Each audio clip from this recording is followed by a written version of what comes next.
So it's been 2 months. 2 months since I quit my job, upset my mom, and told her, yo, mom, I'm gonna go work on this app that I started. It's not making any money. Just a little bit of background for those of you who don't really know me. I graduated with an engineering degree in computer science. So I went off and started working a really good tech job, a really big company here in Utah. And then side hustling my thing, I was like, okay, it's time to quit. And yeah, now that I have actually done it, now that it's been 2 months, I just, there's a lot of things that I did expect, and there's a lot of things I didn't expect. And I just want to sort of share them with you, and maybe share with you some lessons to take out of it too. One thing, it feels weird to lose the income. It feels weird for me. And which is strange because I'm an extremely frugal person. My parents were immigrants and they were super frugal coming here. They don't like spending money. So now that I don't have an income, again, it feels like I'm back in college, sort of broke a little bit because I'm trying to keep a business going. I want to put some money into this and try and help it grow. So I'm back to, the Topper Ramen days, and it's great because you're back in college. Just the bad thing about all this is you don't have the same social group as in college. Being an entrepreneur, it's a lonely process because not only is it hard to find people that you relate to, because you see the world a bit differently. I literally work out of my mom's house. This is the room that you've seen me do vlogs in when I was 18. These are my coworkers. This guitar book thing and that wall, these are my friends, these are my pals, and it's just so different from going into a tech company all day where your team's there and it's all set out, and yeah, it's just one of those times where you learn a lot. You learn a lot from being lonely, which is really good. I always tell people that being an entrepreneur feels like writing a book, right? I see people way more often than I'm making progress. People constantly ask me how's your startup going? It's the worst question ever. And then I just tell them, it's going good. What, you want more? But that's it. It's good because I haven't done a lot yet from the last couple days I saw you. And I think about this, and I feel like I can relate over to writers, actors, and actresses. When you're starting something that sounds really crazy, and for me it's a sound streaming app for short audio clips, so it's super crazy, and I can go way more deeply into it some other time. But it's this idea when you're chasing something that might seem unconventional, and you're not really curing cancer or saving the world, it's really hard sometimes to get over that. One, the uncertainty of not everyone who does everything right makes it. So even if you're a cool person, you might not make it because the world might hate you. But that's okay. It's what you learn out of it. And that's one thing that I had to really understand for myself. It's even if what I do fails, I have to detach myself. One, detach myself from my business. The business doesn't define me. So when it fails, it doesn't mean I fail. It means that I got what I wanted out of it. And this ability to not only detach yourself from what you're trying to chase, is huge.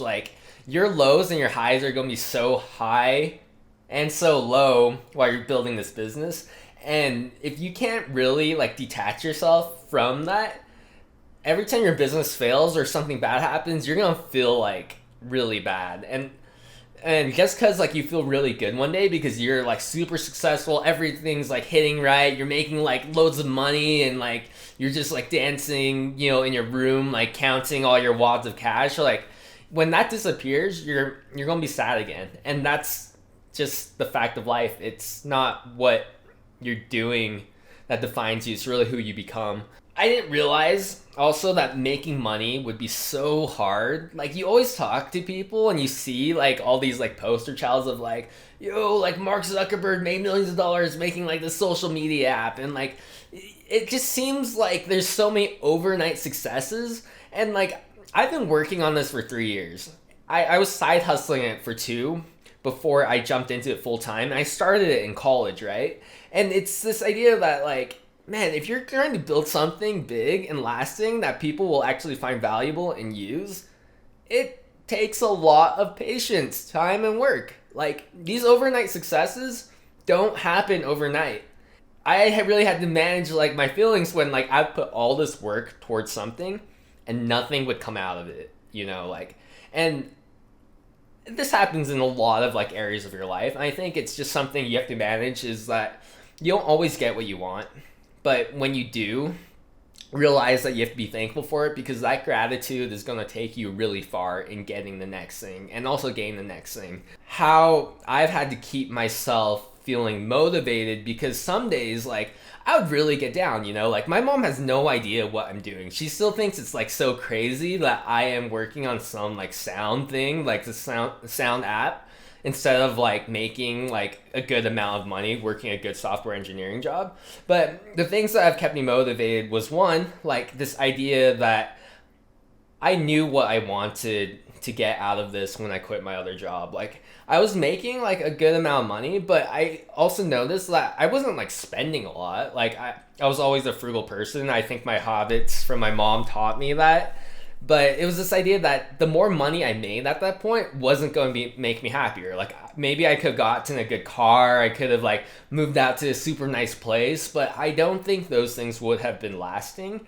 And I think something like this, where I get to feel fulfilled, be creative, and build something that I really believe should exist for this world, is way more fulfilling than anything I would have gotten out of that. Now, the other thing is this idea of like knowing why you do things, right? Like, for me, like, it was really easy to be like, oh yeah, like being an entrepreneur, like you can do it for the money, you can do it for, the experience, the status, and all this. But there's also something about like, one, I already mentioned this, being thankful for your time. And then also two, our time is limited here, and since we have this experience to like represent us the best way we can, why not spend it in a way that you took all the chances you wanted to in your life? Why not spend it in a way where you feel like you can make the most impact into other people's lives? And why not spend it in a way that best represents yourself? Like, I want to like not only represent my culture better, my family, and like all this is part of like why I do the things I do. Even if I fail, I just want to know that, hey, I tried the best that I want to do. I did everything I could to best represent not only myself but where I come from. Anyways, so this is just a catch-up video, a little bit about what I've been doing. I quit my job 2 months ago, and now I'm pursuing the startup. I'm back at my mom's house, and yeah, I'm sorry about how long it's taken to like do this, because I've really realized that social media isn't good for me. It's not good at all. For some of you guys like who have like really cool lives and stuff, I'm like, whoa, okay, fine. Like, you post all your stuff on social media. I take a step back and I'm like, I'm gonna keep my life a little bit more reserved, because not only is it not as cool as your guys's, I just realized that I focus too much externally, and I get too much FOMO every time I get back on it. And man, especially that Instagram stuff and the Snapchat stuff with those stories nowadays, you always see what people are up to. Like, man, these kids and their technology and having fun all the time, it's a lot of FOMO. But I'm gonna try and do this, just document some stuff and document thoughts. But that's probably why you don't see me as much, is because I have that stance on social media right now. Anyways, that's all I have for now. I will talk to you guys later. Peace. See ya. Stay Osh.